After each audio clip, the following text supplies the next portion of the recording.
कितना सुंदर कहा है किसी ने, स्कंद पुराण में वर्णन मिलता है कि किसी भी देवता को अगर प्रसन्न करना है, भगवान नारायण को प्रसन्न करना है, ब्रह्मा जी को प्रसन्न करना है, इंद्र को प्रसन्न करना है, तो बहुत तप साधना व्रत करना पड़ेगा।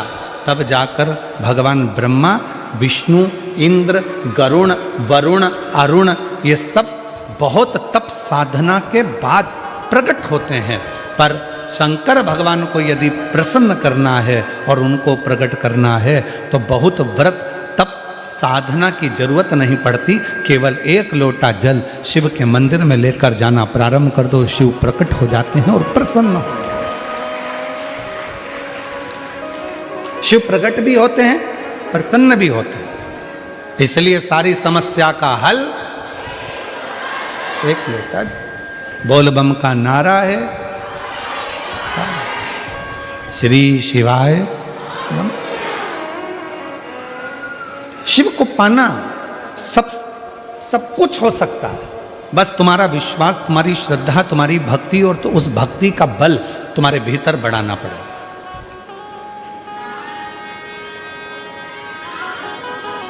तुम्हारा बच्चा स्कूल में पढ़ता है?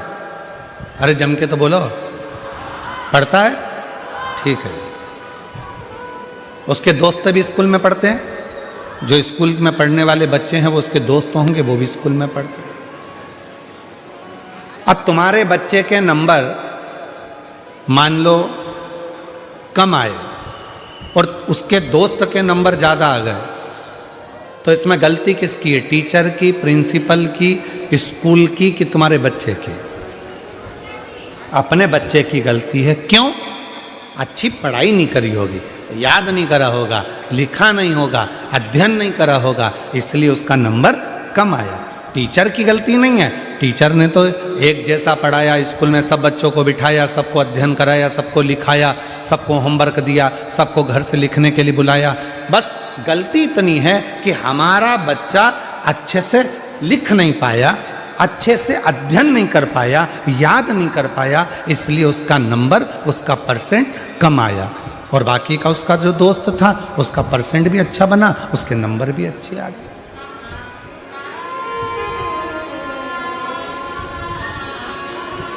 अब टीचर को तो आप दोष नहीं दे सकते, स्कूल को तो आप दोष नहीं दे सकते, प्रिंसिपल को आप दोष नहीं दे सकते। गलती बच्चे की है कि अच्छे से अध्ययन नहीं करा।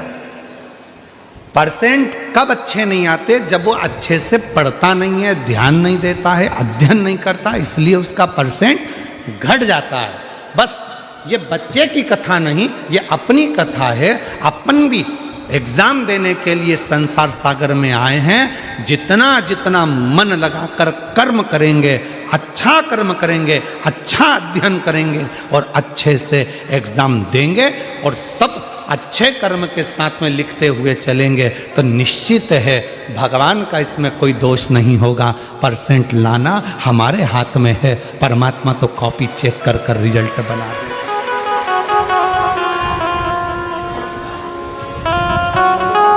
परमात्मा तो कॉपी चेक करेगा, रिजल्ट बना देगा। उसमें दोष वक्त से नहीं चल रहा, उसमें दोष उस टीचर का या प्रिंसिपल का नहीं है, उसमें दोष हमारा। आप आए नहीं और सुबह हो गई, मेरी पूजा की थाली धरी की धरी रह गई। आप आए नहीं और सुबह हो गई, मेरी पूजा की थाली धरी रह गई। ये आवाज यहाँ बड़ा रिटर्न वाला बात। आप आए नहीं और सुबह हो गई, मेरी पूजा की थाली धरी गई। आप आते नहीं, अपराध बताते नहीं, आप आए नहीं, अपराध बताते नहीं। मेरी प्रार्थना में कौन सी कमी रह गई, आप आए नहीं और सुबह हो गई, मेरी पूजा की थाली धरी। ऐसी कौन सी प्रार्थना में कमी रह गई है जो परमात्मा आप आते नहीं हो? कमी किस में? हम में। भगवान में कमी नहीं है, भगवान तो तुरंत तैयार बैठा है। देखिए 33 कोटि देवता में केवल एक देव अधिदेव महादेव ऐसे हैं जिनके दरवाजे पर नंदी बैठा हुआ। बोलो बोलो, सही है कि गलत है? मतलब, और माँ जगत जननी दुर्गा भवानी का जब भी दर्शन करोगे तो माँ आदि शक्ति जगत जननी दुर्गा भवानी काय पर बैठी है? बोलो बोलो, जम के बोलो, शेर पर। गणेश जी के पास में कौन बैठा है? चूहा। कार्तिकेय के पास कौन बैठा है? मोर। मतलब शिव जी का पूरा परिवार एकदम तैयारी में बैठा है, एकदम तैयारी में। बाकी के अन्य सबको निकाल कर देखिए, अपने अपने वाहन किसी के करीब में नहीं होंगे, पर शंकर भगवान के पूरे परिवार का वाहन उनके पास में है। क्यों है? क्योंकि शंकर जी से एक बार पूछा पार्वती ने कि आप नंदी को अपने पास में रखते हो, मैं शेर को अपने पास रखती हूँ, गणेश जी चूहे को अपने पास रखते हैं, कार्तिकेय मोर को अपने पास रखते हैं, इनको अपने करीब में रात दिन रखना अच्छी बात है क्या? शंकर भगवान बोले कि ये संसार में रहने वाला प्रत्येक मनुष्य मेरी औलाद है, संतान है, इसको कब दुख आ जाए इस समय पर ये मुझे पुकारेगा तो मुझे दौड़ कर जाना पड़ेगा, नंदी पर चढ़ कर जाना पड़ेगा। और सुनो पार्वती, तुम जगत की माँ हो, तुम जगत जननी हो, तुम जगदम्बा हो, तुम अम्बा हो, और तुम्हें अगर तुम्हारा बेटा बुलाएगा तो तुम्हें दौड़कर जाना पड़ेगा, दौड़कर जाना पड़ेगा। वो हमारे शैलेन भाई एक बहुत अच्छा भजन गाते हैं महाराज, उनके एक लाइन का स्मरण महाराज।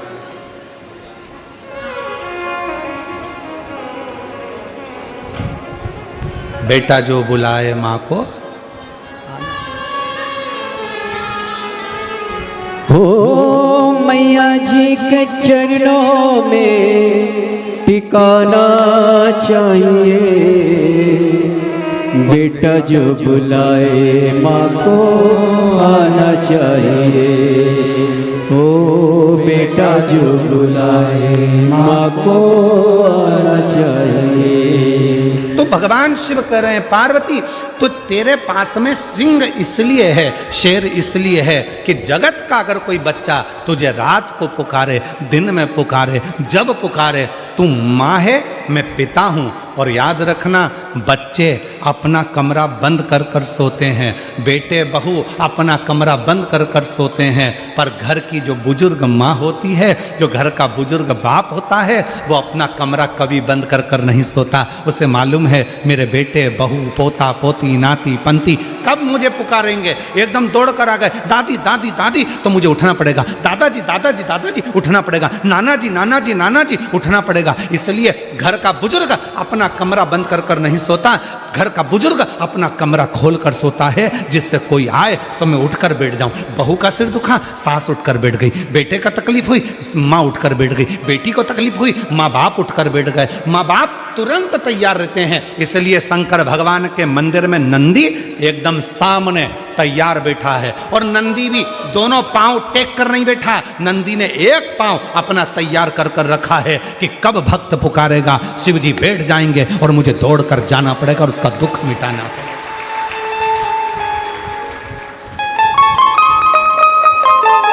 बेटा जो बुलाए माँ को आना चाहिए, हो बेटा जो बुलाए माँ को आना चाहिए।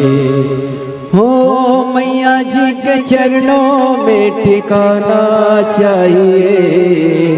इसमें एक लाइन शैलेन जी और जोड़े, मेरे बाबा जी के चरणों में ठिकाना चाहिए, बबुआ जब बुलाए बाबा आना चाहिए, बबुआ जब बुलाए बाबा आना चाहिए। प्रेम प्रेम से बोलो जय माता सारे बोलो जय माता शेरा वाली जय माता दी, पहाड़ों वाली जय माता दी, मेहरा वाली जय माता दी। और बेटा जो बुलाए माँ को आना चाहिए। बस इसलिए मेरे शंकर भगवान नंदी को अपने सामने रखते हैं। माँ जगत जननी दुर्गा भवानी से, स्वयं माँ शेरावाली माता से एक बार माता लक्ष्मी जी ने पूछा, क्यों जगत जननी, हे दुर्गा भवानी, आप दिन रात शेर पर बैठी रहती हो, क्यों? मेरा शेर इसलिए तैयार रखती हूँ कि मेरी बेटी को, मेरे बेटे को ना जाने कौन सा दुख पड़ जाए और मुझे दौड़कर उसका कष्ट मिटाने के लिए जाना पड़ जाए। दौड़कर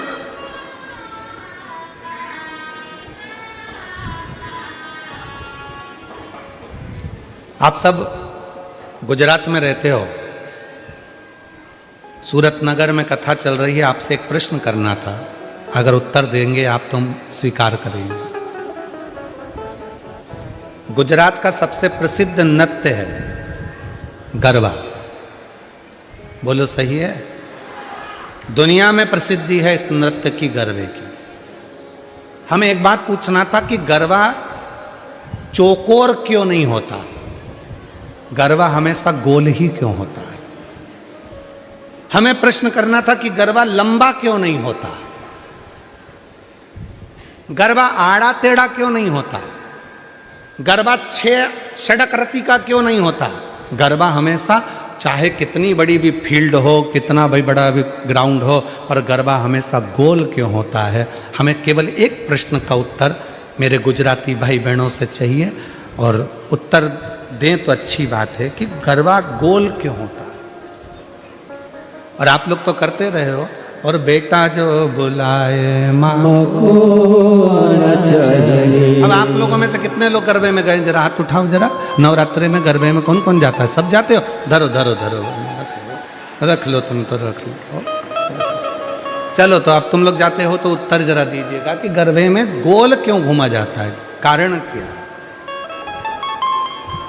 महाराज, चौकोर में एक सिरा खत्म हो सकता है, लंबाई में एक सिरा खत्म हो सकता है, षडाकृति में एक सिरा खत्म हो सकता है, पर गोल आकृति में कोई सिरा खत्म नहीं होता। मतलब आस लगी रहती है कि मेरी जगत जननी जगदम्बा आएगी जरूर और मेरा दुखड़ा मिटाएगी। एक आस, और वो आस कभी जिंदगी में खत्म नहीं होना चाहिए।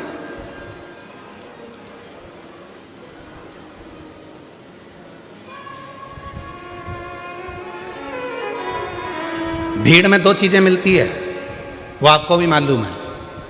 भीड़ में 2 चीजें मिलती है, भीड़ में 2 चीजें प्राप्त होती है। कौन कौन सी चीज मिलती है भीड़ में? एक मिलता है धक्का और दूसरा मिलता है धोखा। बोलो बोलो, सही है कि गलत है?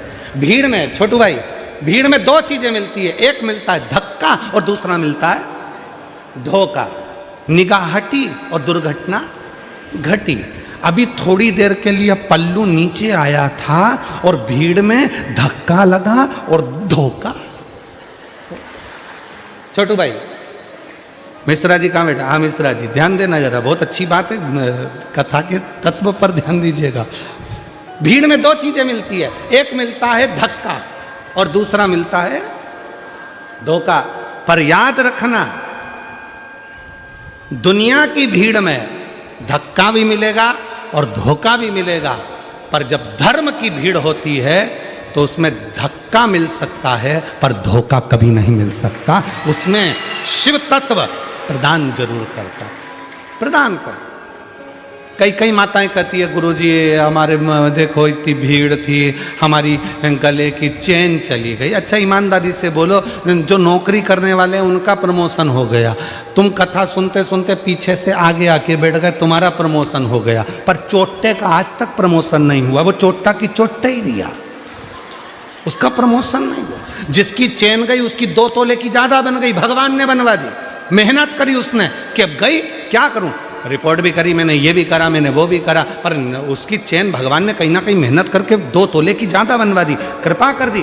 पर जो चोट्टा था, चोट्टाई करते करते उसकी पूरी जिंदगी निकल गई, फिर भी वो चोट्टा की चोट्टा ही रिया, उसका प्रमोशन नहीं हो पाया, वो चोट्टा की चोट्टा ही।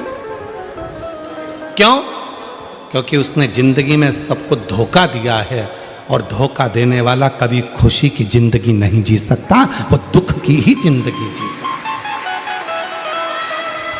याद रखना, भीड़ में 2 चीजें ज्यादा मिलती हैं। पहले नंबर पर मिलता है धक्का, और दूसरे नंबर पर मिलता है धोखा। दुनिया की भीड़ में चलोगे तो एक ना एक दिन धक्का भी मिलेगा और धोखा भी मिलेगा, इसलिए सावधान सावधान।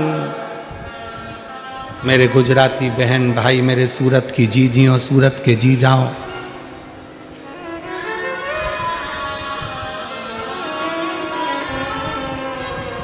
सावधान।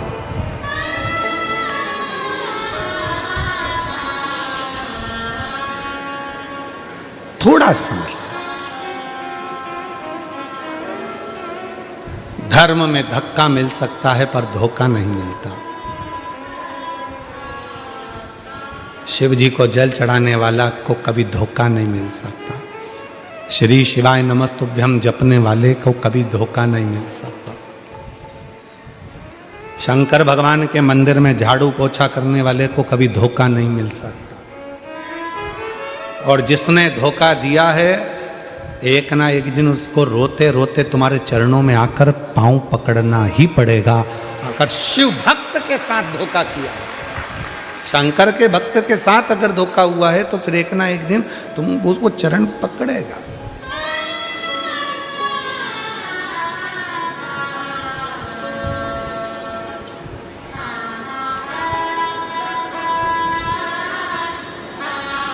इसलिए जो सूरत के निवासी हैं, गुजरात के वासी हैं, वो अपनी मस्ती में जिंदगी जीते हैं। अब हमने देखा है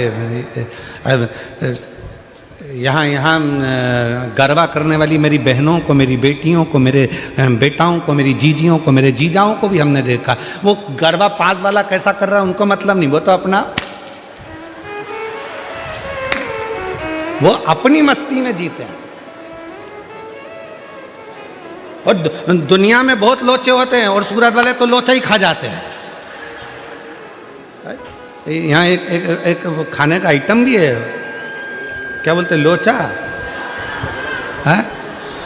और दुनिया में लोचा शब्द दूसरा है, लड़ाई झगड़ा करना। अच्छे लोचे में फंसाया। अब तो सोचो जरा, गुजरात वाले कितने भारी होंगे। यहाँ लोचे तो निपटा जाते, आ जा। यहाँ कोई लोचा वोचा यहाँ फालतू का चलता नहीं है, तो अपन निपटू के बैठा।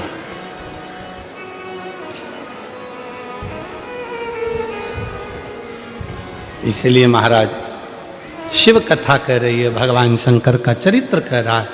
शिव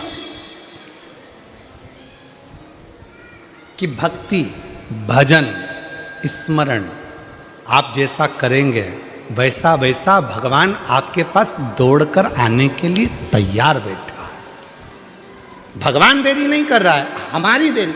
एक पत्र है, अच्छा है, देखो।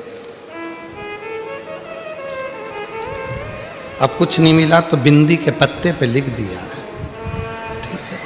खिड़की भी है उसमें।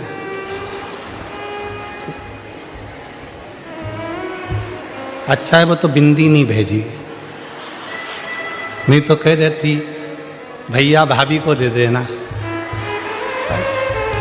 हमारी तरफ से संक्रांति चल रही है, तो वो संक्रांति में वो मकर संक्रांति के दिन वो 14 आइटम बंटते हैं ना, तो उसमें वो लिख के भेज देती 14 बिंदी है, हमारी भाभी को दे देना, मकर संक्रांति का गिफ्ट। अब उन्होंने पत्र में लिखा,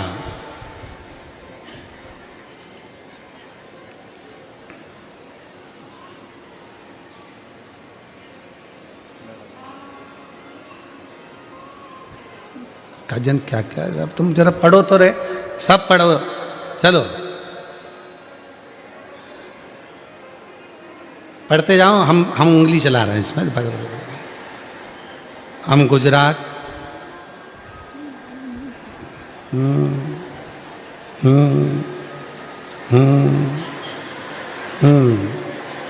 ठीक है, एक समझ में आ गया। गीता बेन और चेतना बेन और मीना बेन और पुष्पा बेन, ओ भाई इत्ती बेन, गजा। मेरा मोबाइल नंबर ये है 4 बेन नंबर 1। मैं अगली साल सूरत कथा में आई थी। हम सब ने हमारे बच्चों की शादी के लिए जो कथा सूरत में हुई थी वहां पर प्रणाम कर कर बाबा से विनती करी थी।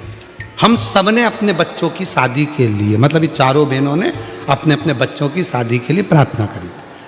और गुरुजी आज हम बाबा को धन्यवाद देने के लिए आए हैं कि हमारी सारी बहनों के छोरा छोरी की शादी हो गई, सबकी हो गई। इसीलिए हमने मिलकर एक ही पत्र लिखा है। ये पत्र तो नहीं है,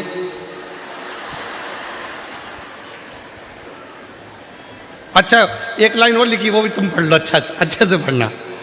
हम सबको एक बेलपत्र दे दो।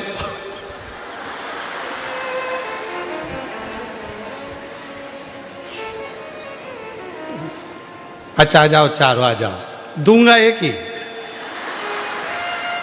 आ जाओ, कौन कौन सी बहन है?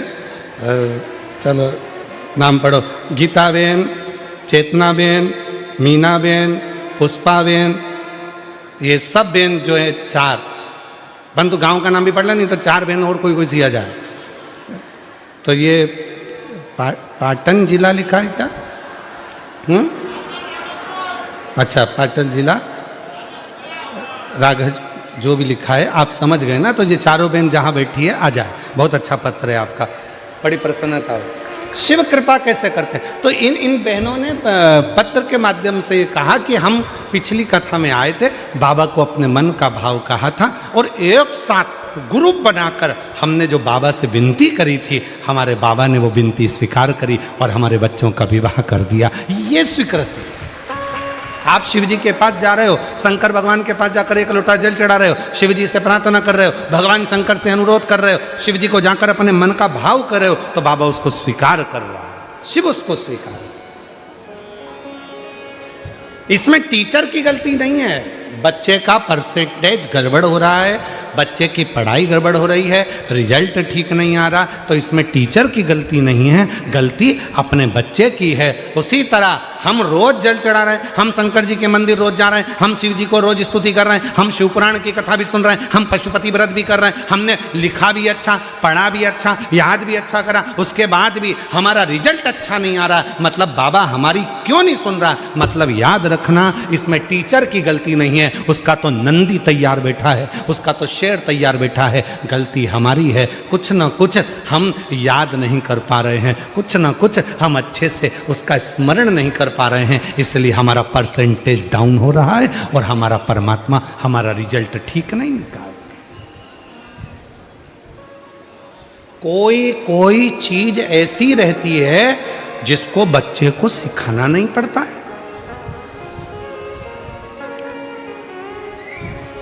सिखाना ही नहीं पड़ता। कितनी माताएं बैठी हैं जिनके बच्चे कोचिंग क्लास जाते हैं, ट्यूशन जाते हैं, पढ़ने जाते हैं? बोलो बोलो जल्दी जल्दी हाथ उठाओ। सबके जाते होंगे ना, हमारे बच्चे भी जाते हैं ट्यूशन, उसमें कौन सी दिक्कत बात है? उसमें शर्माना वरमाना नहीं चाहिए हो। सबके बच्चे ट्यूशन जाते हैं, सबके बच्चे कोचिंग जाते हैं।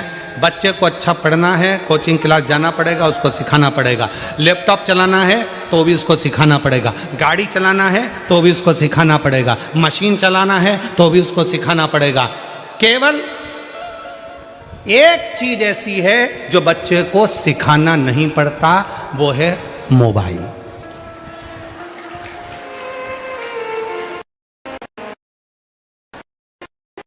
किसी ने पूछा क्यों गुरुजी, बच्चे को लैपटॉप चलाना सिखाना है, कंप्यूटर चलाना सिखाना है, मशीन चलाना सिखाना है, गाड़ी चलाना सिखाना है, बच्चे को अच्छी पढ़ाई सिखाना है, बच्चे को सब कुछ सिखाया जाता है, पर मोबाइल चलाना कोई नहीं सिखाता तो भी बच्चे सीख जाते हैं। ये कैसे सीख जाते हैं? हमने कहा श्रीमद् भागवत में चरित्र आता है अभिमन्यु की धर्मपत्नी उत्तरा का।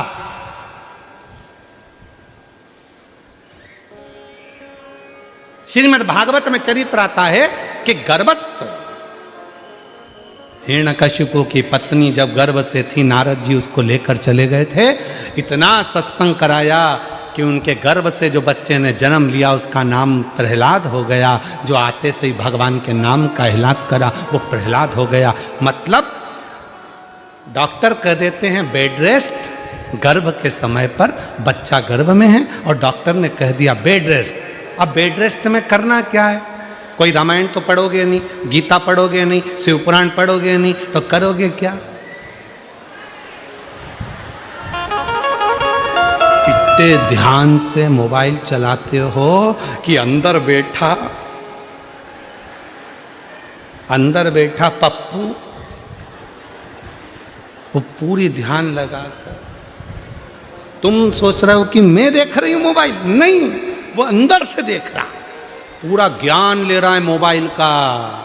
ऐसे खोलना है मोबाइल को, लॉक हो जाए तो ऐसे करना है, ऐसे करना है। और बच्चा बस उसको सारी कोचिंग देना पड़ती है, सारी क्लासों में भेजना पड़ता है, पर मोबाइल चलाने की क्लास में बच्चे को नहीं भेजना पड़ता, क्योंकि वो माँ के गर्भ में इतना सीख कर आता है कि आते से ही उसको मोबाइल रूपी खिलौना प्राप्त हो जाता है। चाहिए क्या था? गर्भस्थ नारी को, गर्भस्थ माता को पढ़ना था शिव पुराण, पढ़ना था रामायण, पढ़ना था गीता, पढ़ना था भगवान शिव का नाम, पढ़ना था राम नाम, कृष्ण नाम, शिव नाम, जगत जननी का नाम। परंतु उसने मोबाइल को देख देख कर तो बच्चे को रुचि, आप देखो बच्चे को अगर रोटी खिलाना है तो मोबाइल पकड़ा दो, कपड़े पहनाना है तो मोबाइल पकड़ा दो, चुप कराना है तो मोबाइल पकड़ा दो। कारण उसने गर्भस्थ वही देखा।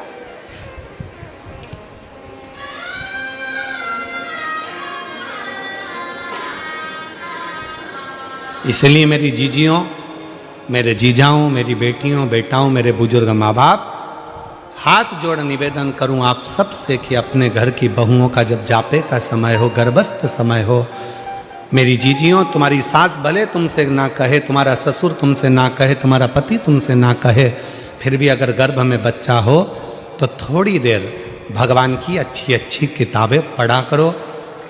हमारे राष्ट्र के सैनिकों का चरित्र पढ़ा करो, राष्ट्र रक्षकों का चरित्र पढ़ा करो, जिससे हमारा बच्चा जन्म ले तो छत्रपति वीर शिवाजी और महाराणा प्रताप जैसा जन्म।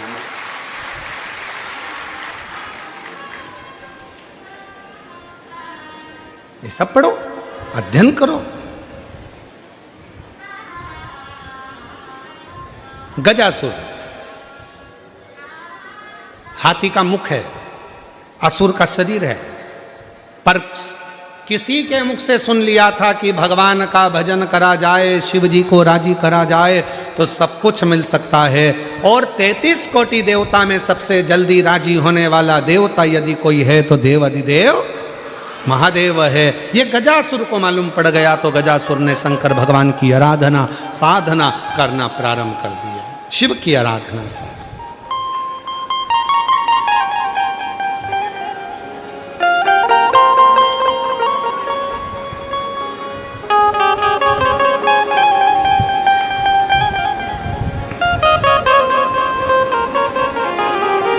और महादेव नमन चरणों में स्वीकार कीजिए, सबका किया है मेरा भी उद्धार कीजिए, उद्धार कीजिए। हे त्रिपुंडधारी, हे त्रिशूलधारी, हे त्रिपुंडधारी, हे त्रिशूलधारी। चरणों में तेरे बाबा जी पावन है चारों धाम, चरणों में तेरे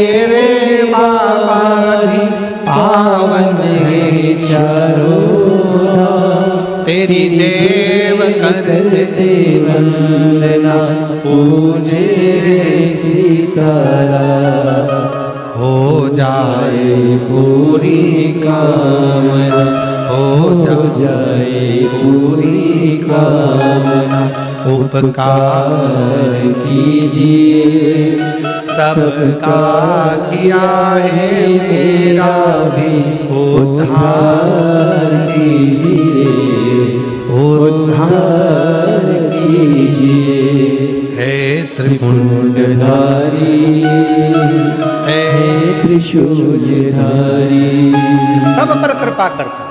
जिस भाव से जो पुकारता है उस पर करुणा करता है। गजासुर ने तपस्या करना प्रारंभ कर दी। भगवान शिव प्रकट हो गए, मांग ले तुझे क्या चाहिए, क्या दिया जाए तुझको।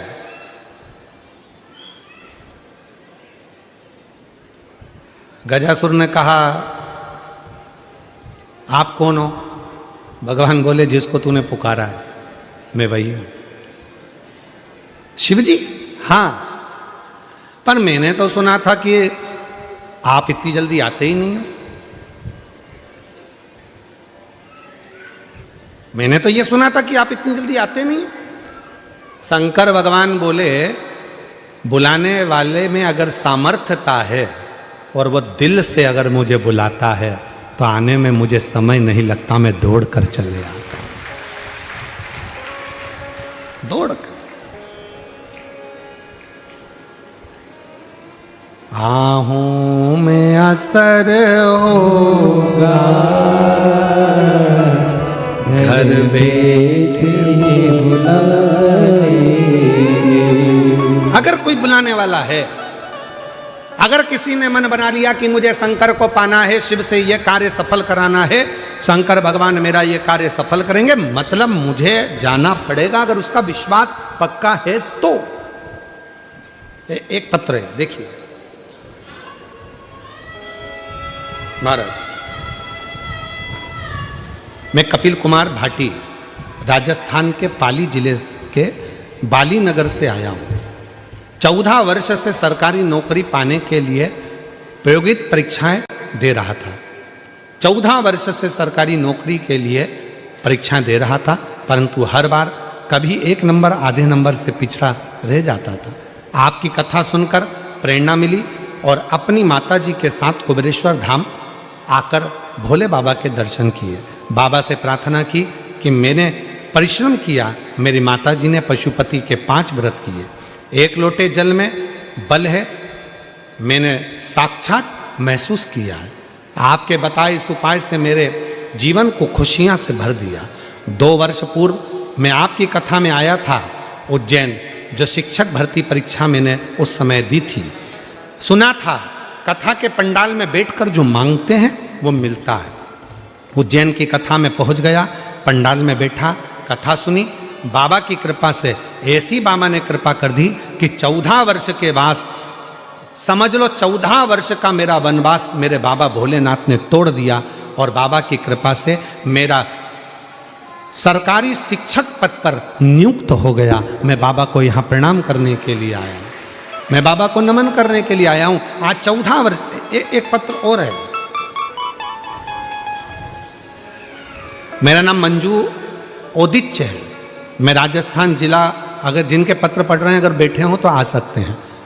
मेरा नाम मंजू ओदिच्य है, मैं राजस्थान जिला उदयपुर से रहती हूँ। मेरी उम्र 38 साल की है। मेरी माता ने मुझे आपके बारे में बोला।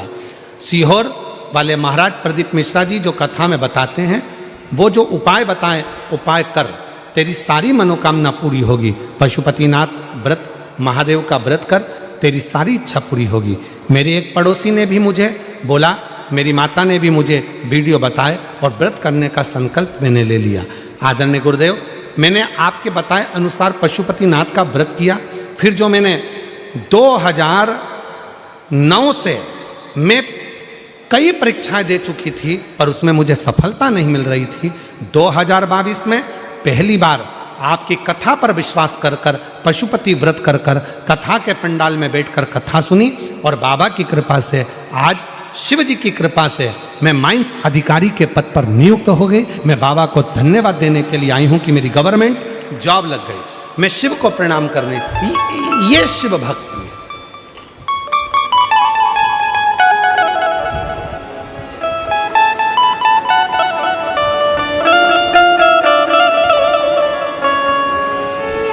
भूमि का प्रताप क्या है?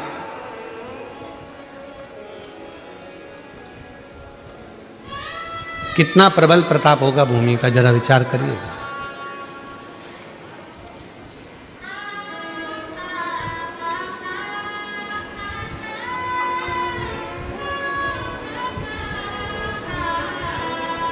छोटू भाई, एक पत्र आया है, उस पत्र में वो कल हमारे पढ़ने में आया था, हम ढूंढेंगे तो समय लगेगा, पत्र बहुत सारे हैं। उस पत्र में एक बड़ी सुंदर बात लिखी थी सूरत कथा की। कहा, गुरुजी, ये सूरत में जो कथा चल रही है 2026 के जनवरी महीने में, पहली कथा 2026 की है। इस कथा का उत्साह इतना ज़्यादा है जनमानस में, कहा कि किसी के यहाँ जाकर नहीं कहना पड़ा कि आप कथा में आना, और सबको सूचना थी, सबके घर में मेहमान आकर रहने लगे। और आज हमारा पूरा क्षेत्र ऐसा हो गया जैसे घर घर में शिव आकर विराजमान हो गया। ये पत्र है।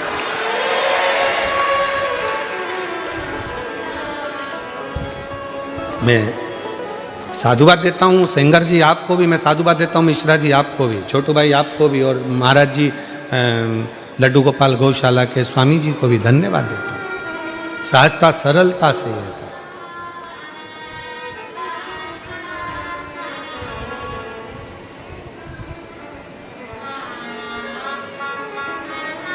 और महाराज, जब हृदय से शिव भक्ति का जब हम स्मरण करते हैं तो वो सुख हमें मिलता जरूर है, मिलता जरूर।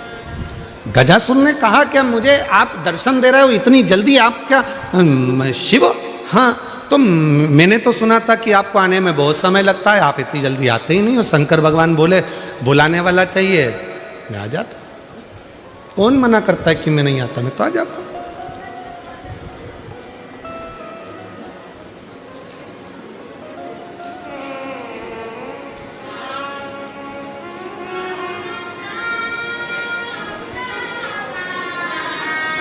बस उसको जब दिल से आप पुकारेंगे, बुलाएंगे, वो दिल से आपकी ओर दौड़ कर आता है, दौड़ कर।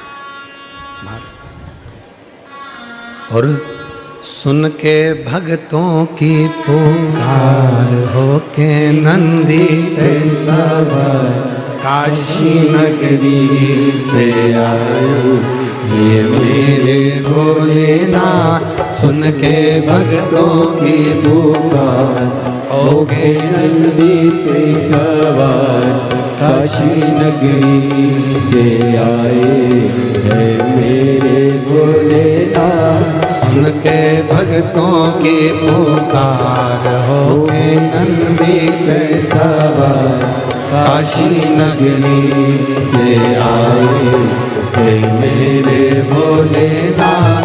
सुन के भक्तों की पुकार हो के नंदी पे सवार, काशी नगरी से आए हे मेरे भोलेनाथ। बस मीरा माए भोला डमरू बजाए, कैसा निराला भोले रूप सजाए। बस मीरा माए भोला डमरू बजाए, कैसा निराला भोले रूप सजाए। गले में है सर्पों का हार, होके नंदी पे सवार, काशी नगरी से आए है मेरे भोलेनाथ। गले में है सर्प को ताहार हो के नंदी के सवार काशी नगरी से आए हे मेरे भोलेनाथ सुन के भक्तों की पुकार हो के नंदी के सवार काशी नगरी से आए हे मेरे भोलेनाथ।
मृगछाला पहने भोले जटाओं में गंगा चम चम चमकता है माथे पे चंदा। मृगछाला पहने भोले जटाओं में गंगा चम चम चमकता है माथे पे चंदा। मृगछाला पहने भोले जटाओं में गंगा चम चम चमकता है माथे पे चंदा। मृगछाला पहने भोले जटाओं में गंगा चम चम चमकता है माथे पे चंदा। हो गौरा मैया करे सिंगार हो के नंदी पे सवार काशी नगरी से आए हे मेरे भोलेनाथ। मैया करे सिंगार हो के नंदी पे सवार काशी नगरी से आए हे मेरे भोलेनाथ। सुन के भक्तों की पुकार हो के नंदी पे सवार काशी नगरी से आए हे मेरे भोलेनाथ।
महान है, भोले भक्तों के भोले भोले भगवान है।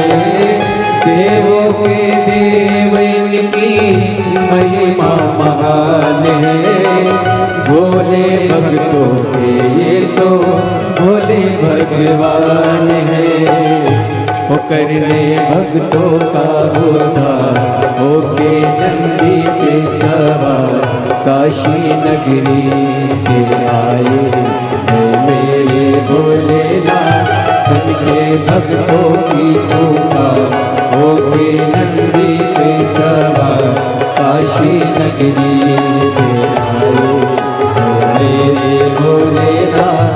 सुन के भक्तों की पुकार होके नंदी पे सवार काशी नगरी से आए हैं मेरे भोलेनाथ। सुन के भक्तों की पुकार होके नंदी पे सवार काशी नगरी से आए हैं मेरे भोलेनाथ। सुन के भक्तों की पुकार होके नंदी पे सवार काशी नगरी से आए हैं मेरे भोलेनाथ।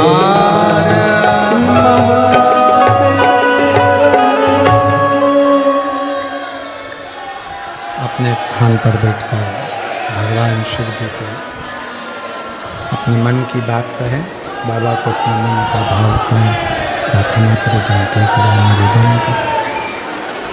शिव जी को अपने मन का भाव कहकर प्रार्थना कर बाबा को जहाँ जगह मिले वहाँ बैठकर बाबा को अपने मन का भाव कहिए, प्रार्थना करिए, विनय करिए, निवेदन करिए।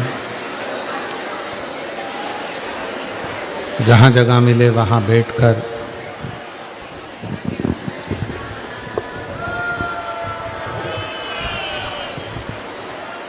शिव जी को अपने मन का भाव कहें। एक कथा जो सूरत में चल रही है, 10 जनवरी को विराम हो जाएगी। 16 जनवरी से 22 जनवरी तक 1 बजे से 4 बजे तक लेप्रेसी ग्राउंड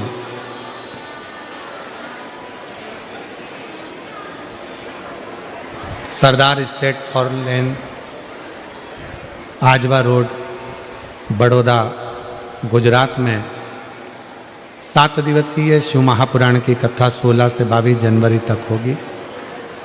फिर कथा 27 जनवरी से 31 जनवरी तक प्रयागराज की पवित्र धरा पर त्रिवेणी संगम में माघ मेले में 5 दिवसीय शिव महापुराण की कथा होगी सतुआ बाबा शिविर पर। उसके बाद में फिर कथा 11, 12, 13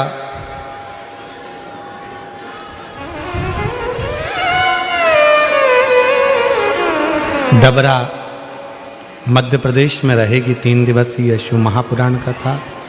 फिर 14 से 20 फरवरी रुद्राक्ष महोत्सव कुबरेश्वर धाम सीहोर में रहेगा।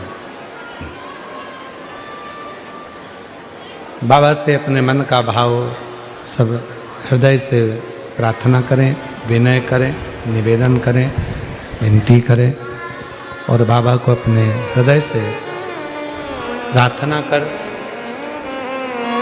मन का भाव वैश्य का।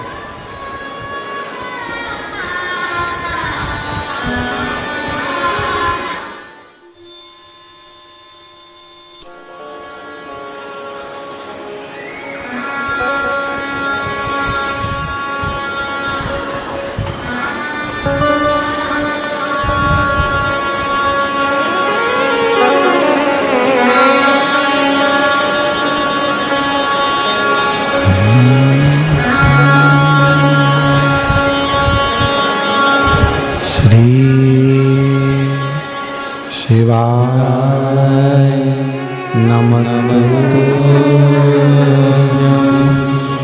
श्री शिवाय नमस्तु श्री शिवाय नमस्तु श्री शिवाय नमस्तु श्री शिवाय नमस्तु भोला सब दुख काटो हमारा, ओ भोला सब दुख काटो हमारा। शिव शंकर जपो तेरी माला, भोले बाबा जपो तेरी माला, भोला सब दुख काटो हमारा, ओ भोला सब दुख काटो हमारा। वेश है मंगल मंगलकारी, वेश है मंगल मंगलकारी, शमशान वासी हमारा, शमशान वासी हमारा, ओ भोला सब दुख काटो हमारा, ओ भोला सब दुख काटो हमारा।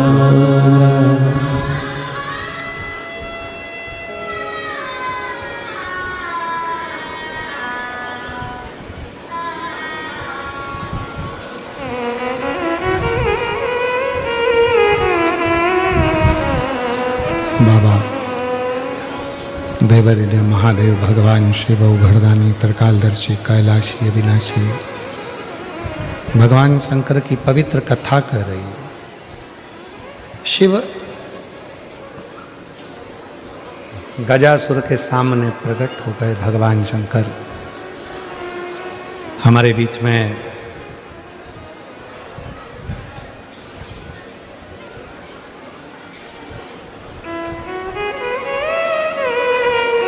जय जय श्री राधे। बड़े ही हर्ष का विषय है ये, हमारा हम सभी का सौभाग्य है हमारे बीच में संतों का आगमन हुआ है। एक बार सभी संत भगवान के लिए जोरदार ताली बजाकर स्वागत करें, जिसमें परम पूज्य स्वामी परमानंद जी सरस्वती जी अर्थ विद्या मंदिर राजकोट गुजरात से हमारे बीच में पधारे। एक बार जोरदार ताली बजाकर स्वागत करें, जिन्होंने राम सेतु आंदोलन में प्रणता धारण करी। विश्व योग दिवस के लिए आपने सभी को जागृत करा। भागवत गीता पर अध्ययन आप करवाते हैं और रिलायंस जैसी कंपनियों में मैनेजमेंट का योगदान आप महत्वपूर्ण योगदान प्रदान करते हैं।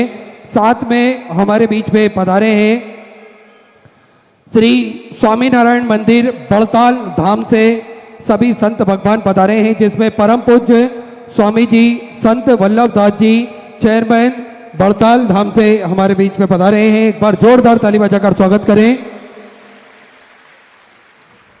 परम पूज्य स्वामी सुखदेव प्रसाद दास जी गोकुल धाम नार से हमारे बीच में पधारे हैं। परम पूज्य स्वामी श्री श्याम बल्लभ दास जी बड़ताल धाम से हमारे बीच में पधारे हैं। परम पूज्य गुण सागर स्वामी जी हमारे बीच में पधारे हैं। एक बार सभी के लिए जोरदार ताली बजाकर स्वागत करें।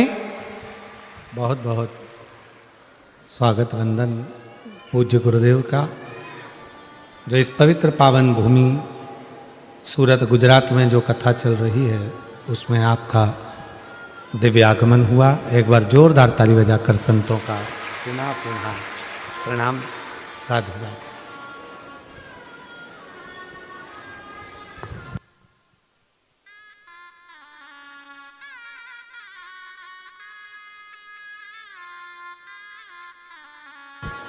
Okay.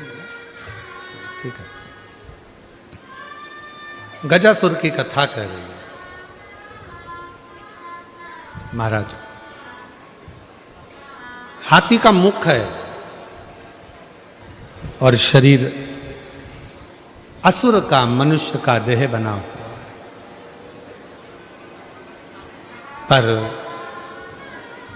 देवादिदेव महादेव से प्रार्थना कर रहे कि आप आ तो गए, यहां पहुंच गए, पर मुझे नहीं लगता कि आप शिव हो।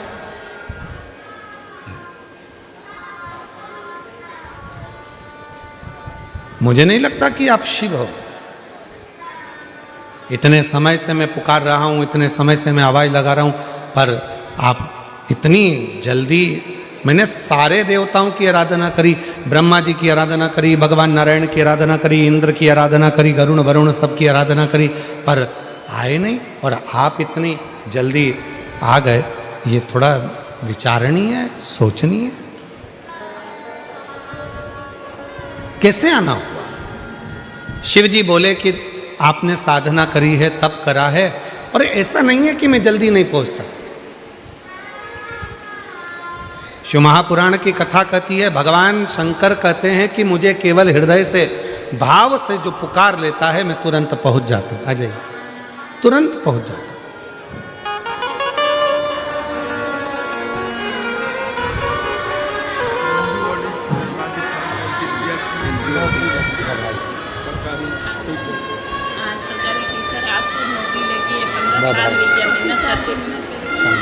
एक ये बेटी को भी दे, ये बेटी को। एक बार जोरदार ताली बजाओ।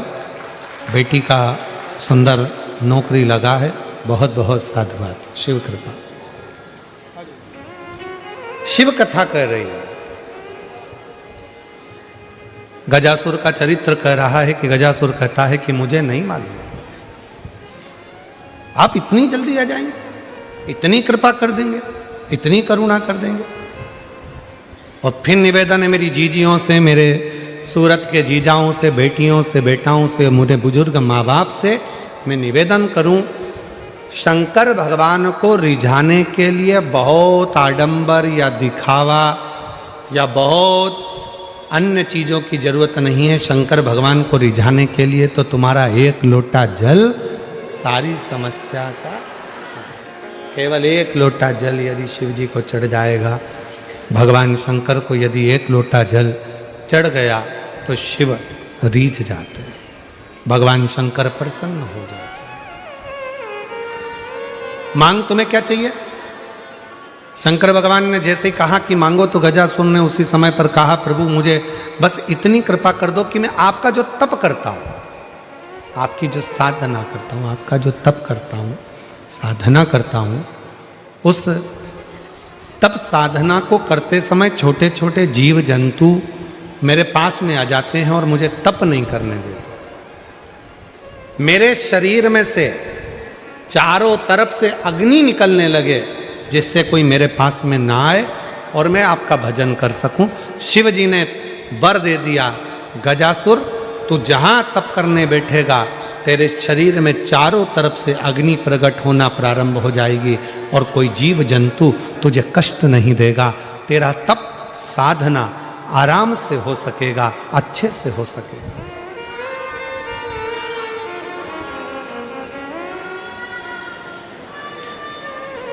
आप लोग व्रत करते हो? बोलो तो जम के। कोई सा भी करते हो? हफ्ते में, महीने में, 15 दिन में, 20 दिन में, 6 महीने में, साल भर में, कभी तो करते होगे। करते हो? तुम करते हो? पक्के में? पर शिव पुराण तो कहती है कि मनुष्य में इतनी सामर्थ्यता ही नहीं है कि वो व्रत कर सके।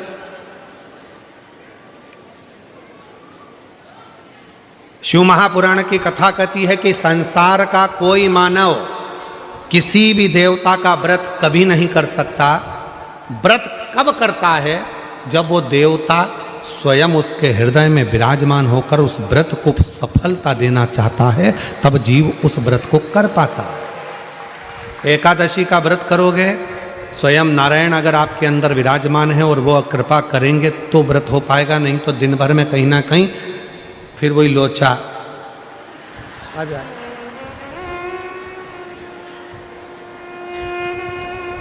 और व्रत चले गए।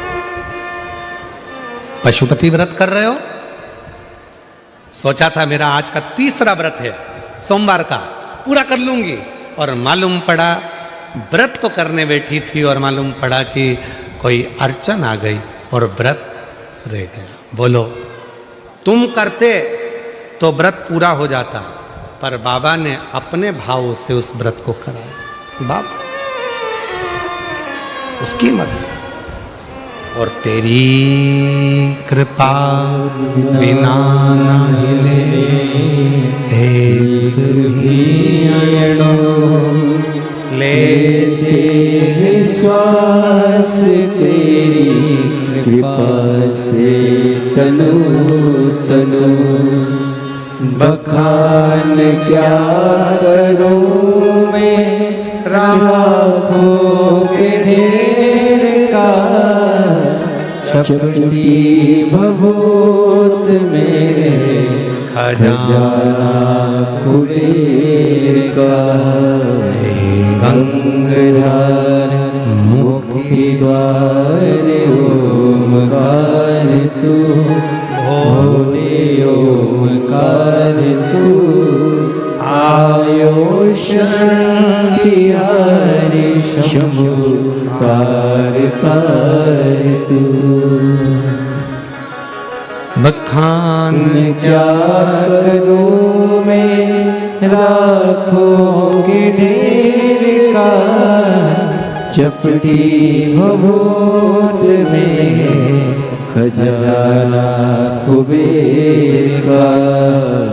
हे गंगाधर मुक्ति द्वार ओमकार तू, भोले ओमकार तू। आयो शरण तिहारी शंभु तार तार तू। शिव कथा कह रही है। हमारे बीच में संतों का आगमन हुआ है। एक बार जोरदार ताली बजाकर सभी संत वृंदों के लिए जोरदार साधुवाद। हमारे श्री लड्डू गोपाल गौशाला समिति के शास्त्री स्वामी श्री हरिजीवन दास जी महाराज सभी संतों का स्वागत कर रहे हैं। एक बार जोरदार ताली बजाकर उनका साधुवाद स्वागत कर रहे हैं।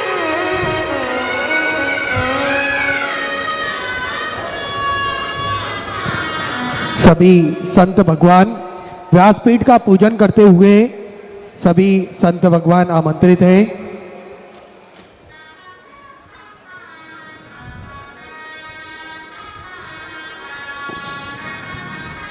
जिसमें परम पूज्य स्वामी परमानंद जी, परमानंद सरस्वती जी अर्थ विद्या मंदिर राजकोट गुजरात से हमारे बीच में पधारे हैं। आप भी बड़े ही आदर और सम्मान से मंच पर पधारे। स्वामी श्री नारायण मंदिर पड़ताल धाम से परम पूज्य स्वामी संत बल्लभदास जी चेयरमैन बड़ताल धाम से हमारे बीच में पधारे। परम पूज्य स्वामी श्री देवप्रकाश दास जी कोटरी श्री बड़ताल धाम से, परम पूज्य स्वामी सुखदेव प्रसाद दास जी गोकुल धाम से, साथ में पूज्य विश्व मंगल स्वामी जी, पूज्य हरि कृष्ण स्वामी जी, पूज्य सुख स्वरूप स्वामी जी, पूज्य मुक्त स्वरूप स्वामी जी, पूज्य दिव्य प्रकाश स्वामी जी, पूज्य ज्ञान प्रकाश स्वामी जी, पूज्य रघुनंदन स्वामी जी, विलास भगत जी हमारे बीच में पधारे। एक बार सभी संतों के लिए जोरदार ताली बजाकर स्वागत करें। संतों का दर्शन निश्चित ही दुर्लभ है। अगर एक साथ इतने संतों के दर्शन हमें प्राप्त हो रहे हैं तो निश्चित ही ये हम सभी का परम सौभाग्य है। और ये शिव महापुराण की कथा जो चल रही है इसमें ये हम सभी को सौभाग्य प्राप्त हुआ है, क्योंकि भगवान भोलेनाथ का आशीर्वाद जब हमें किसी भी रूप में मिलता है तो निश्चित ही अकारण ही मेरे महादेव हम सभी पर कृपा कर देते हैं और हम सभी को बिन मांगे सब चीज मिल जाती है। और आज इतने संतों का दर्शन हम सभी को प्राप्त हुआ है, तो निश्चित ही ये हम सभी के जीवन में दिवाली से कम माहौल नहीं होता है। इतने संतों का दर्शन और शुभ मंगल आगमन हम सभी के बीच में हुआ है।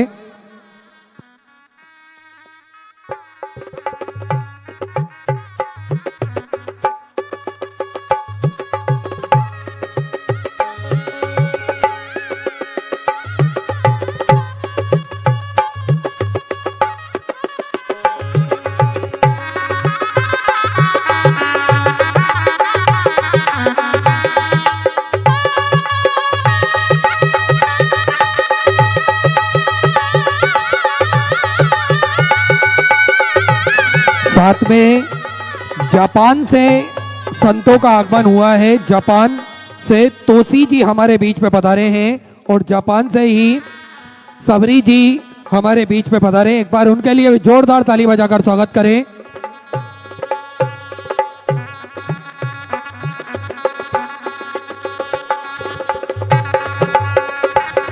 पूज्य स्वामी परमानंद सरस्वती जी का स्वागत जिग्नेश भाई जी पाटिल और छोटू भाई पाटिल जी करेंगे। निशान जी सेवक और जापान से हमारे बीच में पधारे श्री तोसी जी, इनका स्वागत भी जिग्नेश भाई पाटिल करेंगे। जापान से सौरी जी हमारे बीच में पधारी। सुमन बेन अरविंद सिंह जी, छोटू भाई पाटिल, इनका स्वागत करेंगे।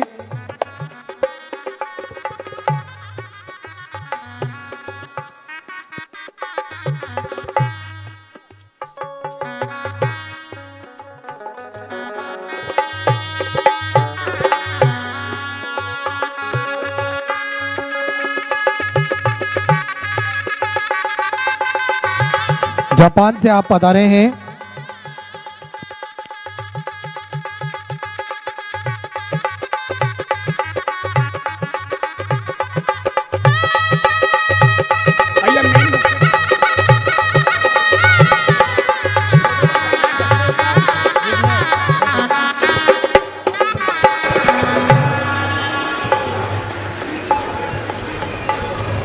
मैं बहुत बहुत साधुवाद सभी संतों के चरणारविंद में जो इस पवित्र पावन दिव्य शिव महापुराण की कथा में पधारे।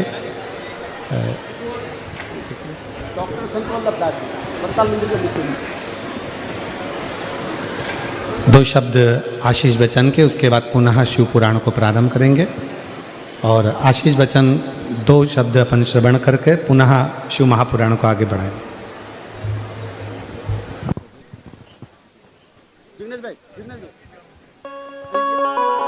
बोलिए श्री बालकृष्ण लाल की, बोलिए श्री बालकृष्ण लाल की।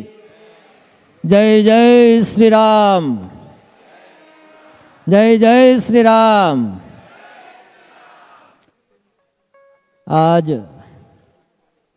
श्री लड्डू गोपाल गौशाला की ओर से आयोजित शिव कथा के पुण्य अवसर पर अंतर्राष्ट्रीय स्तर पर भगवान भोलेनाथ की कथा को प्रस्थापित करने का श्रेय जिन्होंने प्राप्त किया है, ऐसे भारत के गणमान्य श्रोताओं के हृदयारविंद में विराजमान अंतर्राष्ट्रीय कथाकार श्रद्धेय श्री प्रदीप मिश्रा जी को सभी भक्तवृंद की ओर से सत सत नमन करता हूँ।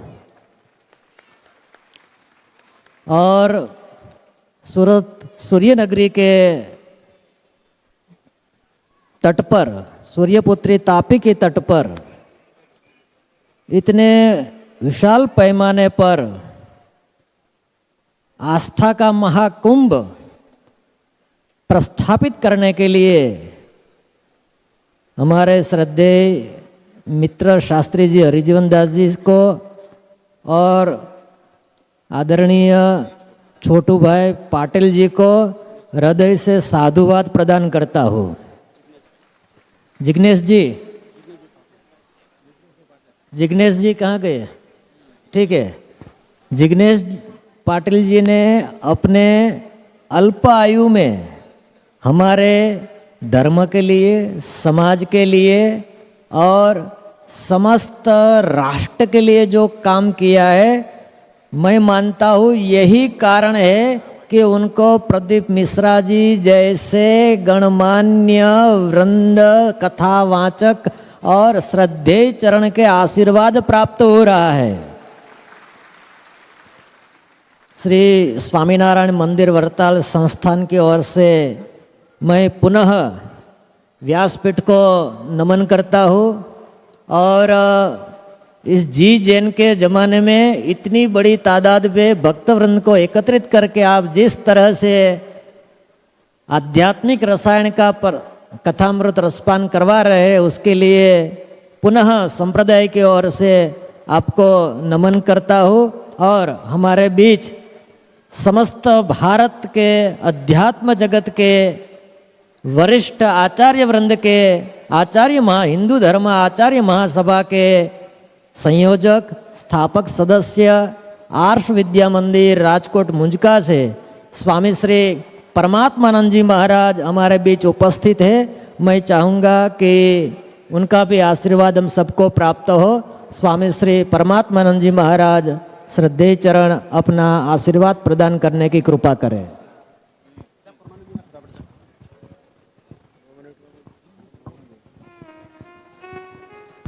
दो शब्द में स्वामी जी का आशीर्वाद लेकर पुनः शिव पुराण को आगे बढ़ाएंगे। श्रीमद् भागवत में लिखा है, भक्ति देवी की स्थिति देख के नारद जी संकल्प करते हैं, प्रतिज्ञा लेते हैं।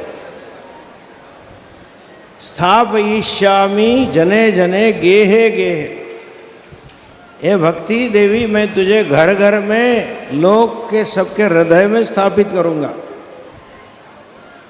वैसे ही जिनको नारद जी का स्वयं आशीर्वाद है, शिव जी तो जिनके हृदय में विराजमान है, ऐसे भागवत भूषण आदरणीय श्री प्रदीप जी और सूरत की सुग्न नगरी की सभी भाइयों और बहनों,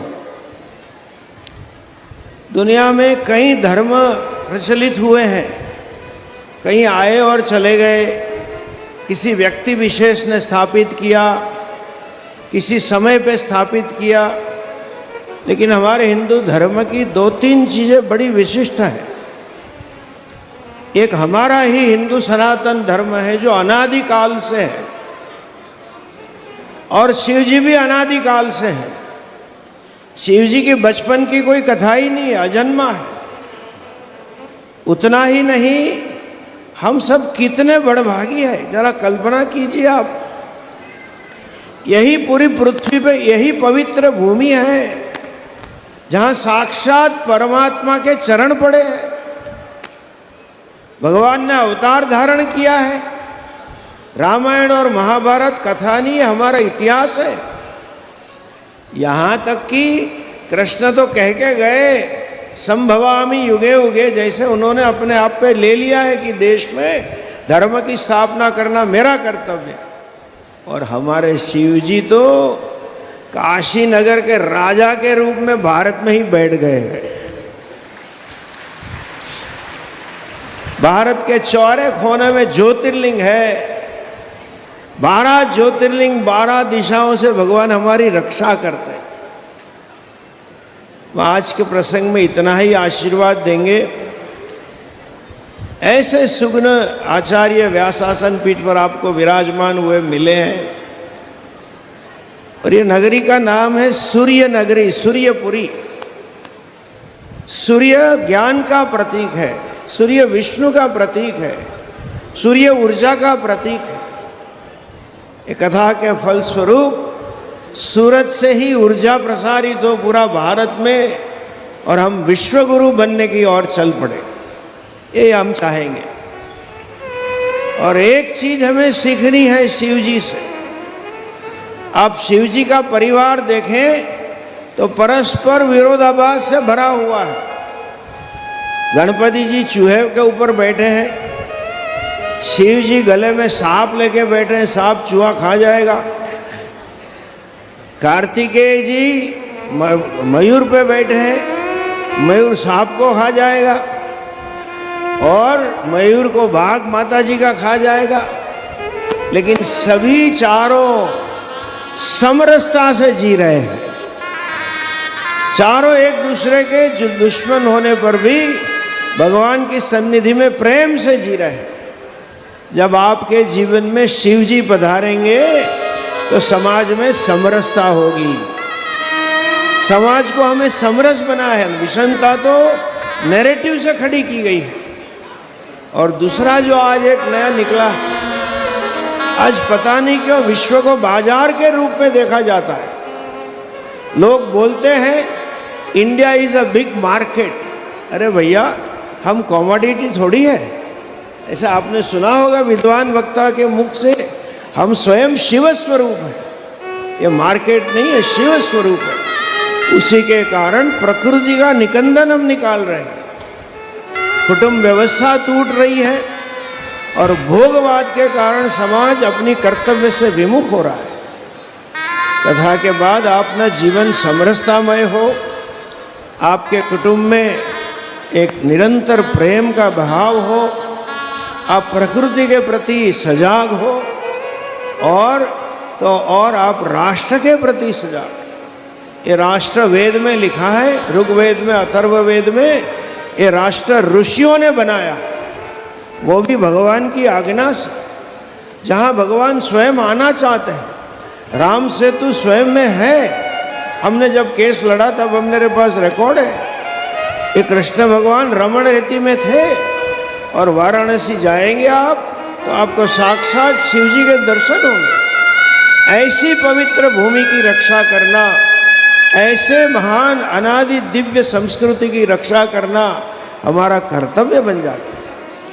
और आदरणीय शास्त्री जी, आपको हम बताना चाहेंगे, सोमनाथ जो ज्योतिर्लिंग है प्रथम, हजारों साल पहले टूटा था। ये आज अभी इसकी नए बनाने की 75वीं सालगिरह चल रही है। और वहीं से अभी 11 तारीख को नरेंद्र मोदी जी आत्म गौरव यात्रा निकाल रहे हैं। शिव जी का वास जिस प्रदेश में हो उसके ऊपर भगवान के आशीर्वाद रहेंगे ही। और हम विशेषतः पूरी समिति, सेंगर समिति, मिश्रा समिति एवं छोटू भाई और प्रिय जिग्नेश जी को आशीर्वाद करते हैं। ऐसे ऐसे सुग्न कथाकारों को ला के सूरत की सेवा करें। और शास्त्री जी को भी बहुत बहुत बधाई है। उनकी वाणी में कुछ जादू है कि जनाकर्षण यंत्र मैं समझता हूँ आपके मुख में ही बैठा है। आपसे बहुत लोग लाभान्वित हो। बहुत बहुत शुभकामना के साथ धन्यवाद माननीय स्वामी जी का। एक बार जोरदार ताली बजाकर स्वागत वंदन अभिनंदन, बहुत बहुत साधुवाद। शंभू शरणे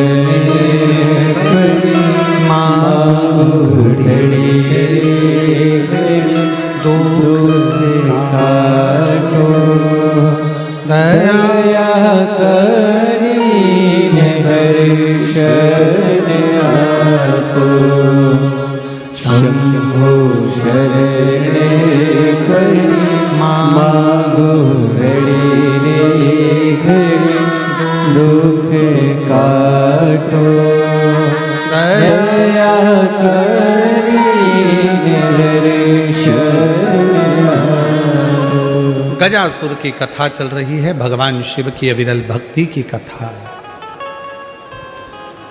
जिस शिव महापुराण की कथा को आप श्रवण करने के लिए आए हैं, उसमें भगवान स्वयं करुणा कैसे करते हैं वो कथा यहां चल रही है। मांग ले तुझे क्या चाहिए। गजासुर ने कहा मैं जब तप करता हूं, साधना करता हूं तो चारों तरफ से जीव मुझे परेशान करते हैं, तो मेरे शरीर से अग्नि निकले, मेरे शरीर से अग्नि निकले। देखो,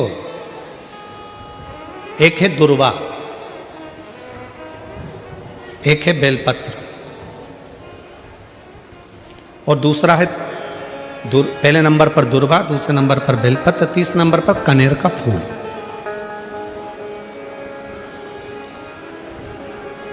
कोई अच्छा कार्य करते करते कई माताएं ऐसी होती हैं जो अपने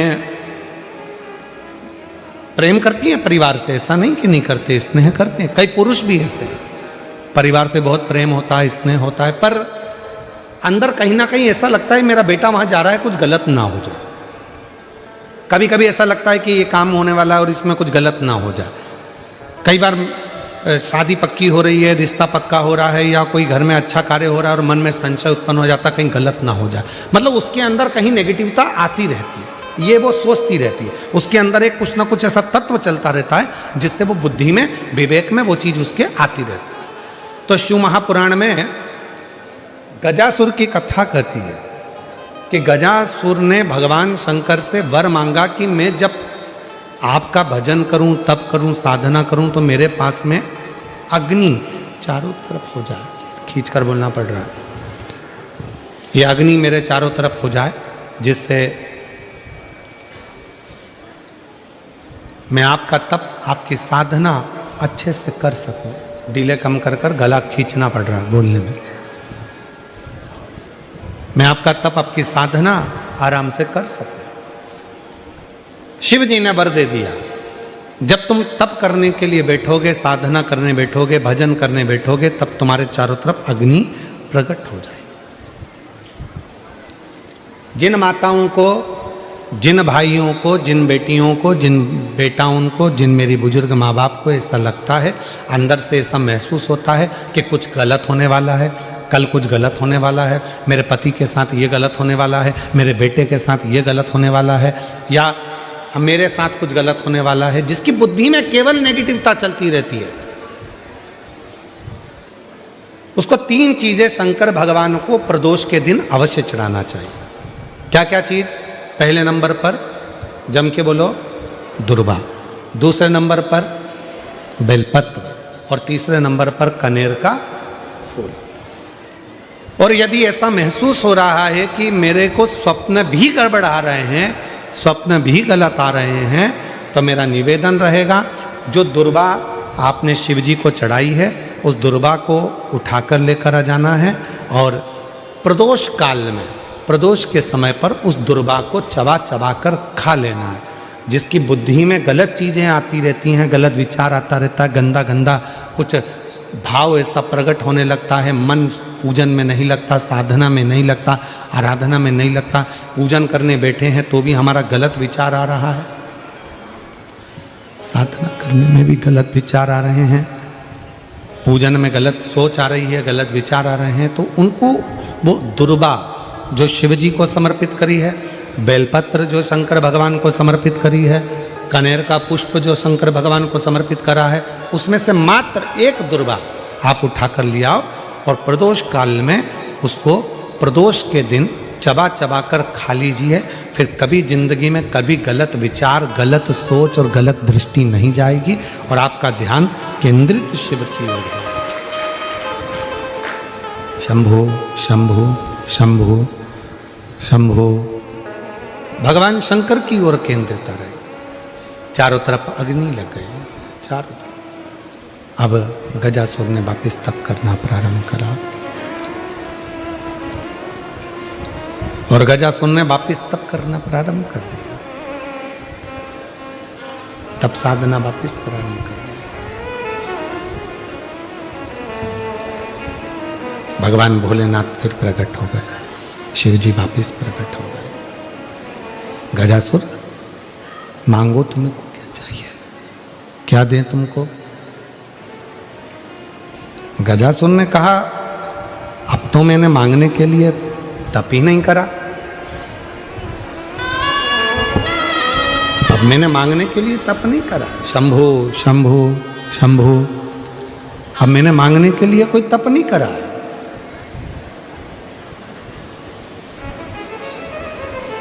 भोलेनाथ जी कहने लगे तुमने तप करा तो मेरा आगमन हुआ।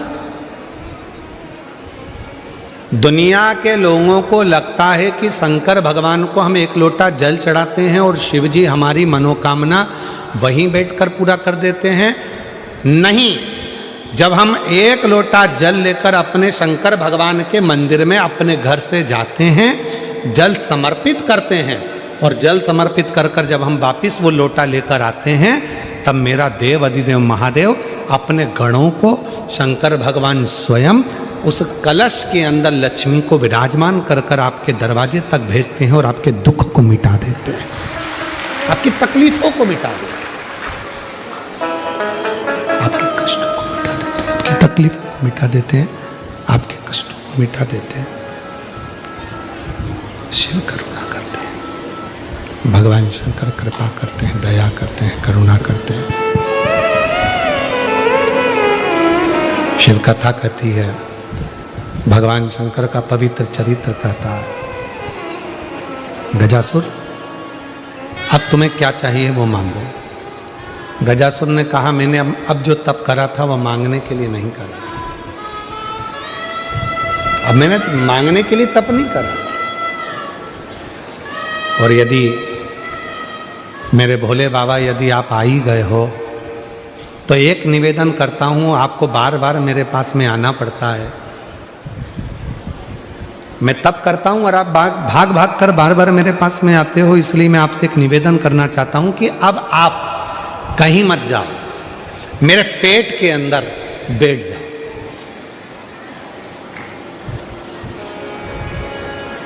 मेरे पेट में आकर बैठ जाओ। शिव जी ने पूछा क्यों?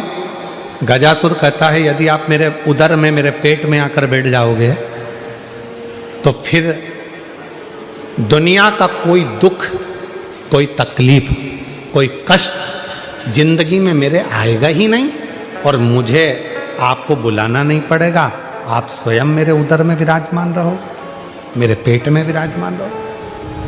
शिव जी ने तथास्तु कह दिया, ठीक है। गजासुर की कथा के बाद में अगर हम कथा का स्मरण करें तो हमारे भीतर ये भाव आता है कि शंकर भगवान के शिवलिंग पर चढ़ा हुआ जल जब हम पीते हैं तो हमारे 3 ताप, कायिक, वाचिक और मानसिक, ये 3 ताप हमारे समाप्त हो जाते हैं। क्यों समाप्त होते हैं? हमने इतना तप नहीं करा कि हम गजासुर जैसा तप कर कर भगवान शंकर को अपने पेट में बिठा सकें, हमने इतना तप नहीं करा कि भगवान शंकर को अपने उदर में बिठा सकें, हमने इतना व्रत नहीं करा कि शंकर भगवान को अपने पेट में बिठा सकें, हमने इतनी साधना नहीं करी कि शंकर भगवान को हम अपने उदर में, अपने पेट में बिठा सकें। पर शिव महापुराण की कथा कहती है, जब शंकर जी के मंदिर में जाकर हम शिव जी को 1 लोटा जल समर्पित करते हैं, उसमें से थोड़ा सा जल लाकर हम उस जल को आचमन करते हैं, और वो जल जब हमारे पेट में, हमारे उदर में जाता है तो ये समझ कर रखें कि हमने शंकर को ही अपने उदर में अपनी रक्षा के लिए और अपने जीवन की रक्षा के लिए विराजमान कर दिया। शिव, शंकर, खींचकर बोलना पड़ रहा है, गला बहुत तकलीफ दे रहा है। हमने भगवान शंकर को, हमने भगवान शिव को अपने भीतर विराजमान कर लिया, हमने भगवान शंकर को अपने भीतर विराजमान कर लिया। इसलिए मेरी जीजियों से, मेरे जीजाओं से, मेरी बेटियों से, बेटाओं से, मेरे बुजुर्गों से निवेदन है, शिव जी को जल चढ़ाने जाओ तो जल थोड़ा सा आचमन जरूर करो। हम शिव को अपने उदर में नहीं बिठा सकते, हम भगवान शंकर को अपने पेट में, अपने उदर में विराजमान नहीं कर सकते, पर वो आचमन करने के बाद हम शंकर भगवान को अपने उदर में, अपने गर्भ में बिठा सकते, शिव को बिठा सकते, शंकर भगवान को बिठा सकते। गजासुर के पेट में, गजासुर के उदर में भगवान शिव विराजमान हो गए, बैठ गए। पूरे तीनों लोकों में हाहाकार मच गया कि शंकर भगवान है ही नहीं, शिव को ढूंढो, भगवान शंकर को खोजो। सब गए खोजने। आज मां जगत जननी पार्वती की आंख में से आंसू बह रहा है कि मेरे प्रभु कहां चले गए, मेरे ओघड़दानी, मेरे शंकर भगवान, मेरे शंकर कहां चले गए, मेरे शंकर गए कहां। भगवान विष्णु ने माता पार्वती जी को निवेदन करा, मां आप क्रोध नहीं करना। आप क्रोध मत करना माँ, मुझे मालूम है मेरे बाबा देवाधिदेव महादेव कहां पर हैं। तो कहां? तो कहा गजासुर के पेट में भगवान शंकर विराजमान, गजासुर के पेट के अंदर बैठे, उदर में बैठे हुए। पार्वती जी ने कहा तो फिर वो मिलेंगे कैसे प्राप्त होंगे? उनको मैं पाऊंगी कैसे, उनको प्राप्त कैसे करूंगी, वो मिलेंगे कैसे मुझको, उनको मैं प्राप्त कैसे करूंगी, मिलूंगी कैसे मैं? भगवान नारायण ने कहा कि आप चिंता मत करो, उनको मैं लेकर आऊंगा। भगवान नारायण ने नंदी को बुलाया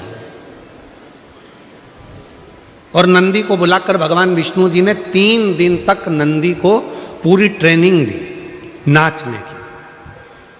और नाचने की ट्रेनिंग इसलिए दी कि मैं तुझे नचाते नचाते लेकर जाऊंगा मदारी का रूप रखकर, और गजासुर के राज्य में पहुंचकर तुम अच्छा अच्छा नृत्य दिखाना, तो वहां के लोग जाकर गजासुर को सूचना देंगे और गजासुर के पास जब अपन पहुंचेंगे, गजासुर के सामने तुम नृत्य करना, और गजासुर जब प्रसन्न हो जाएगा तब गजासुर से अपन शंकर जी को मांग लेंगे। नंदी प्रसन्न हो गया, इससे अच्छा काम और क्या हो सकता है? ठीक है प्रभु, आप तैयारी करो। भगवान नंदी 3 दिन तक भगवान नारायण जी से पूरी ट्रेनिंग लेने लगे, पूरी ट्रेनिंग करते हैं। और फिर भगवान एक सुंदर ग्वाले का रूप रखकर, एक सुंदर हाथ में बंसी पकड़कर और ग्वाले का रूप रखकर भगवान नारायण नंदी की डोरी को पकड़कर सीधे गजासुर के राज्य में पहुंच जाते हैं। गजासुर के राज्य,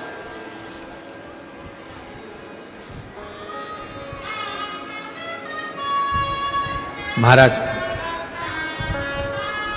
आज भी नियम है, अगर किसी लड़का लड़की का शादी होने के बाद अगर तलाक हो रहा है,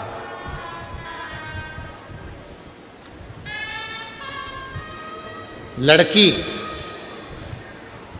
और लड़के का यदि तलाक हो रहा है और दोनों का अगर कहीं ना कहीं थोड़ा बहुत भी स्नेह है, और उसमें से अगर 2 में से कोई एक ने भी ये ठान लिया कि मुझे तलाक नहीं चाहिए, मेरी धर्मपत्नी के साथ मुझे रहना है, या पत्नी ने ठान लिया कि मुझे मेरे पति के साथ रहना है, मुझे तलाक नहीं चाहिए, और पति तलाक लेना चाहता है किसी परिस्त्री के चक्कर में, किसी दूसरे के कहने पर, परिवार के कहने पर, या लड़की तलाक लेना चाहती है किसी दूसरे के चक्कर में, किसी परिवार के कहने पर या किसी अन्य व्यक्ति के कहने पर, और वो नहीं चाहता कि तलाक हो, लड़की नहीं चाहती कि तलाक हो, तो आज भी एक नियम है महाराज जी, आप अगर कर देखेंगे, आपके अगर कोई परिचित में अगर किसी का तलाक हो रहा है, छूट रहा है, संबंध खत्म हो रहा है, तो आज भी महाराज श्री हरि और हर इन दोनों का साझा कर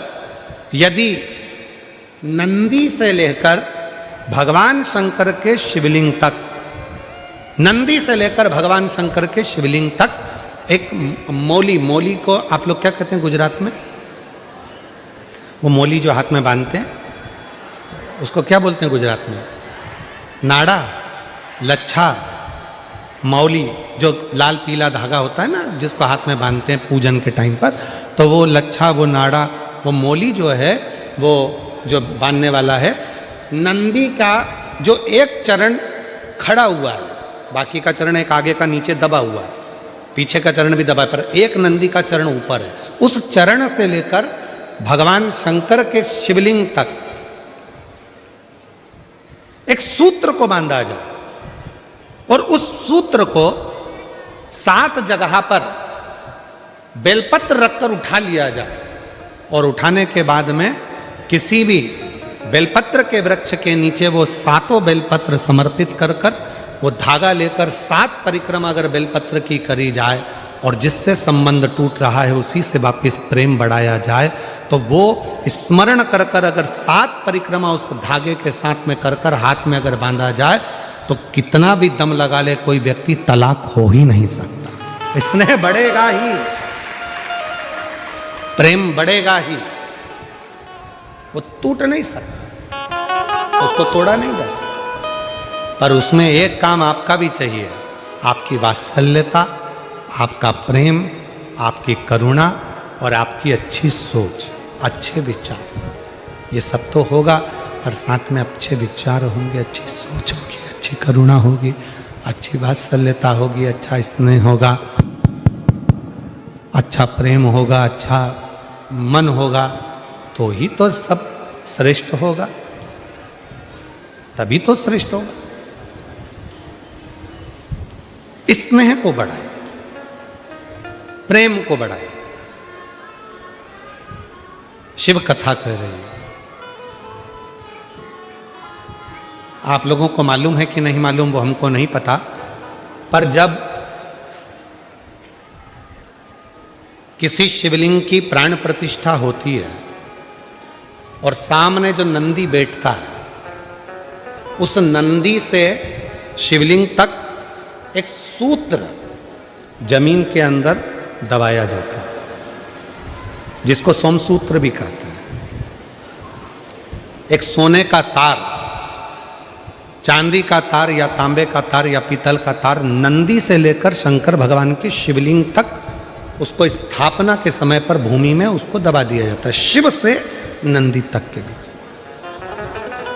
शिव नंदी।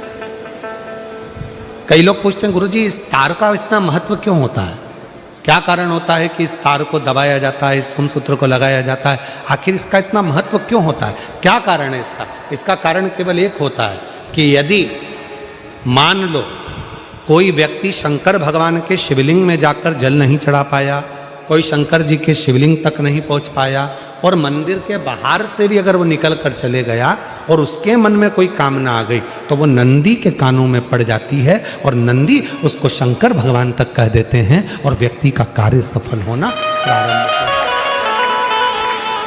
सूत्र की इतनी प्रधानता, सूत्र की इतनी महत्व।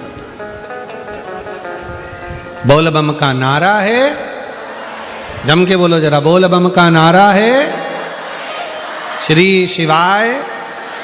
उस सूत्र का इतना महत्व है। अब भगवान नारायण ने नंदी को डोरी से बांध लिया। अब डोरी से बांधना कोई साधारण, शिव डोरी से बंधे हैं, समझे, नंदी डोरी से, और ले गए।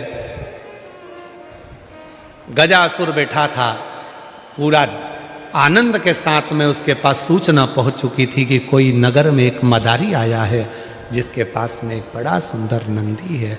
वो नंदी इतना सुंदर खेल रचता है, इतना सुंदर नाचता है। गजासुर के कानों में शब्द गया, गजासुर के शब्दों में, गजासुर के कानों में शब्द गया, सुना। सुनते ही गजासुर ने उस नंदी को और उस मदारी को बुलवाया, नंदी को और मदारी।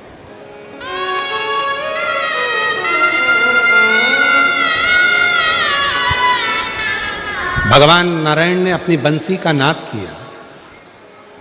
जैसे ही बंसी बजी, जो शंकर भगवान उदर में बैठे थे पेट के अंदर गजासुर के, शंकर भगवान समझ गए नारायण आए।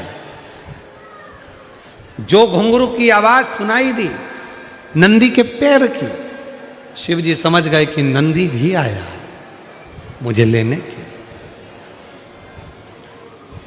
नंदी भी आया, और तभी गजासुर बड़ा प्रसन्न हो गया। उस पूरी लीला को देखकर बहुत प्रसन्न, खूब प्रसन्न। गजासुर ने कहा कि मेरी नगरी में आपने जो बंसी का नाद किया और ये जो नृत्य आप लोगों ने दिखाया, इतना सुंदर नृत्य जो देखा गया है, इतना सुंदर नृत्य जो देखा है, और इतना सुंदर बंसी का जो नाद करा है, मैं सुध भूल गया था, इतनी साधना में पहुंच गया था। आज मेरा मन करता है कि दुनिया का सारा राज आपको दे दूं, मांगो तुम्हें क्या चाहिए। आज मैं बड़ा प्रसन्न हूं, गजासुर बोला, मैं बड़ा प्रसन्न हूं, तुमको क्या चाहिए वो बोलो। तब भगवान विष्णु ने तुरंत बात को पलटा और भगवान विष्णु बोले, प्रभु आपसे क्या मांगना, आपसे कुछ नहीं चाहिए हमको, हम तो बस नृत्य दिखाने आए बस, और कुछ नहीं। नहीं, तुम गजासुर के सामने बैठे हो, गजासुर के सामने नृत्य दिखा रहे हो, वो गजासुर जिसने सारे लोकों में अपना राज्य स्थापित कर रखा। मांगो तुमको क्या चाहिए, क्या चाहिए तुमको मांगो। नहीं, हमको कुछ नहीं चाहिए, कुछ नहीं, कुछ तो मांग लो, तुमको जो चाहिएगा वो मैं दे दूंगा। तुम जो मांगोगे वो मैं तुम्हें दे दूंगा। भगवान विष्णु को लगा ये असुर प्रवृत्ति का है, और असुर प्रवृत्ति का जो व्यक्ति होता है वो पलटने में नंबर 1 होता है।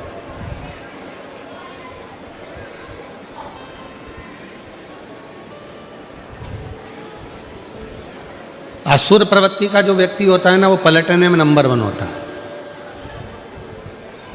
कई